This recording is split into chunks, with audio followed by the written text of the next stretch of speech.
Hello all of you.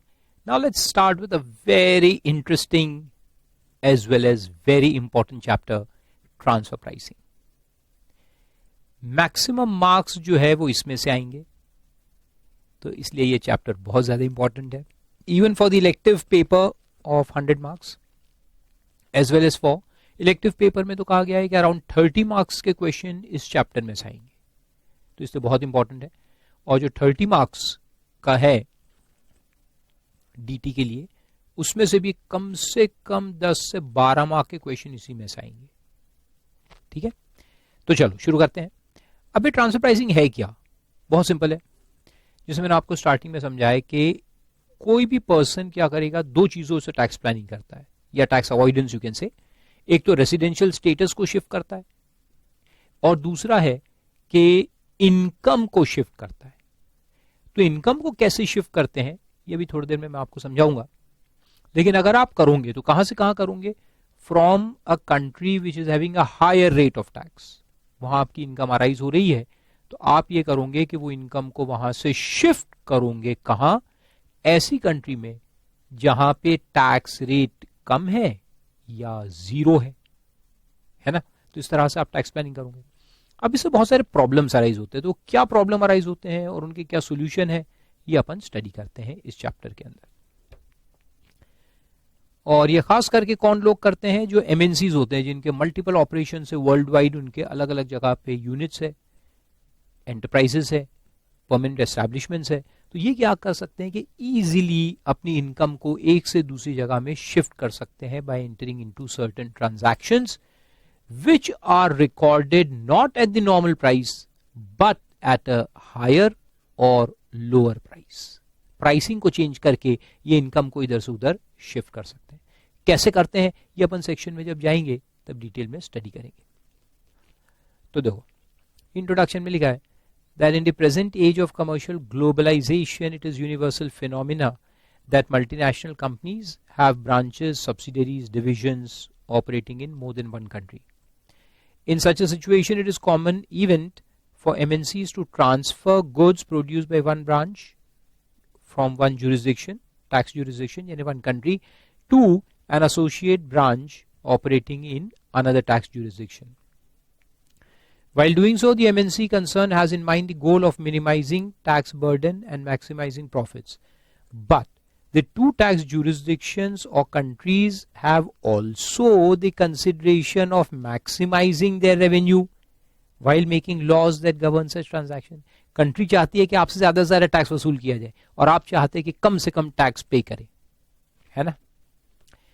It is an internationally accepted practice that such transfer pricing should be governed by arm's length price. Transfer pricing यानी जो price पे आप अपने associated enterprise को goods या services transfer करते हो, ये जो ट्रांसफर है इसका प्राइसिंग आर्म्स लेंथ प्राइस पे होना चाहिए. आर्म्स लेंथ प्राइस यानी जो रियल मार्केट प्राइस है उस पे होना चाहिए, and not at an adjusted price. And the transfer price should be the price applicable in case of a transaction of arm's length. तो आर्म्स लेंथ यानी कि जहां दो लोग जो एक दूसरे के से बिजनेस एसोसिएट है, पर्सनल कोई रिलेशन नहीं है जिनका, जैसे अपन कोई दुकान में जाते हैं और बार्गेन करके गुड्स परचेज करते हैं, that price is arm's length price. In other words, the transaction between associates should be priced in the same way as the transactions between independent enterprises. The principles governing the taxation of MNCs are embodied in the OECD Model Tax Convention on Income and Capital, जिसको हम OECD Model Convention कहते हैं, which serves as the basis for the bilateral income tax treaties. ये हमने देखा था पहले भी, between OECD member countries and between OECD member and non-OECD member countries. According to these guidelines, transfer prices are the prices at which an enterprise transfers physical goods and intangible property or provides services to associated enterprises. Two enterprises are associated. Associate किसको कहेंगे ये भी detail में section अपन पूरा पढ़ेंगे, लेकिन यह brief में दिया है. Is one of the enterprises associate कौन है? देखो, are associated if one of the enterprises participates directly or indirectly in the management, control or capital of the other. सब डिटेल में समझाऊंगा. Or if both are under common control, Since international transfer pricing involves more than one tax jurisdiction, any adjustment to transfer price in one jurisdiction, यानी एक country में जो आपका adjustment होगा तो दूसरे कंट्री में भी करना पड़ेगा. जैसे अगर प्राइस को यहां कम कर दिया तो वहां पे भी कम करना पड़ेगा, यानी यहाँ परचेस प्राइस को कम किया तो उसमें सेल प्राइस को कम करना पड़ेगा दूसरी कंट्री में. नहीं तो क्या होगा कि यहां पे भी टैक्स हो जाएगा वो इनकम और वहां पे भी टैक्स हो जाएगा. तो ऐसा नहीं होना चाहिए. तो इससे लिखा है कि requires corresponding adjustment in the other country. If corresponding adjustment is not made, double taxation will result. तो इसीलिए सारे कंट्रीज में ये रूल्स है जो हम पढ़ने वाले हैं transfer pricing income tax act 1961 के अंदर इंडिया के लिए, वो सेम तरह के प्रिंसिपल्स अदर टैक्सेशन लॉज के अंदर भी होते हैं. Then significance of arm's length principle. There are several reasons as to why an OECD member country and other countries have adopted the ALP. अब देखो उसके reasons क्या है. एक आध थियरी क्वेश्चन 2-4 मार्क का आ सकता है. What are the advantages of ALP, arm's length price, या transfer pricing rules? तो फर्स्ट है parity between MNCs and independent enterprises. MNCs क्या है कि उनका एक इंडिया में भी बिजनेस यूनिट है और फॉरेन में भी है. तो ये लोग क्या कर सकते हैं कि जैसे इंडिया में इंपोर्ट हो रहा है कोई गुड्स, तो ये बहुत सस्ते में इंडिया में लेके आ जाएंगे और इंडिया में बेचेंगे. लेकिन जो बाकी एंटरप्राइजेस है जो यही गुड्स इंपोर्ट करके लाते हैं इंडिया में, उनको तो हायर प्राइस में मिलेगा, तो वो लोग ये एमएनसी से कॉम्पीट नहीं कर पाएंगे. तो ये एमएनसी पूरा मार्केट खा के बैठ जाएगा. So this will result in disproportionate market share.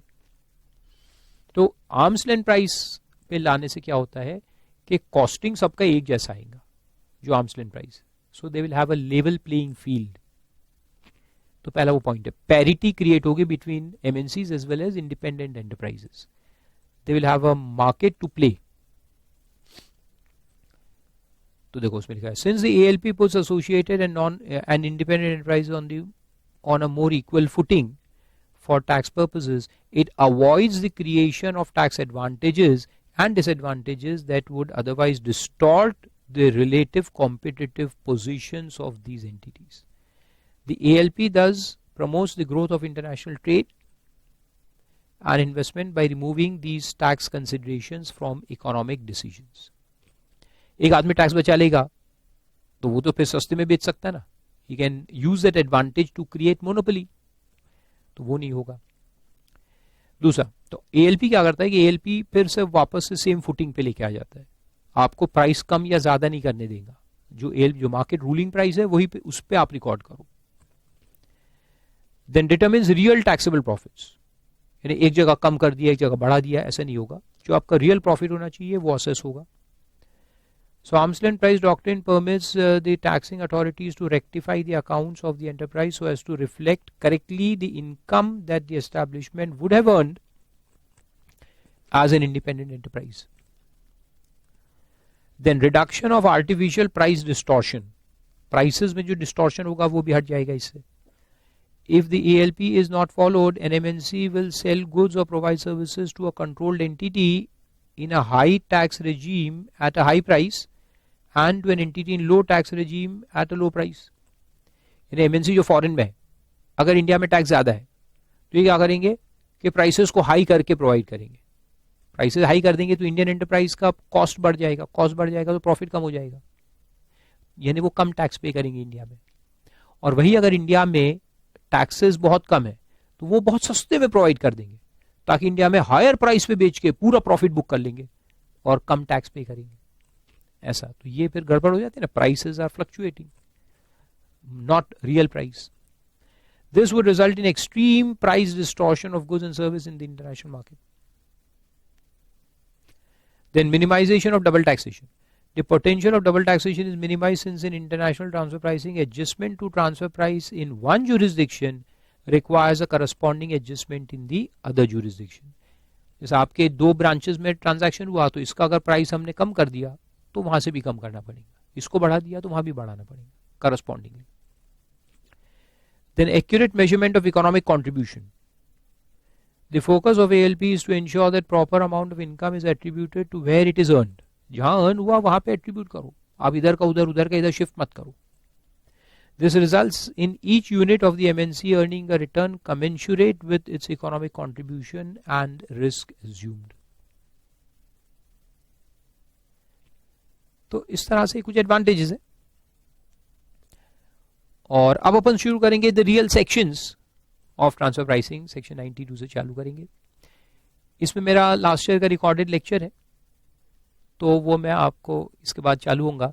Reason ये है लास्ट ईयर का देने का, क्योंकि वो लेक्चर इतना अच्छा रिकॉर्ड हुआ है, इसमें पूरे मैंने जो टैक्स प्लानिंग हो सकते थे and all the schemes that you could have adopted to avoid tax बहुत ही बेहतरीन तरीके से समझाया है। तो वो अपन देखेंगे इसके बाद, और आगे 4-5 लेक्चर लगेंगे। इसमें बहुत लंबा टॉपिक है, बहुत डिटेल में है, तो आराम से पढ़ने का है। ठीक है।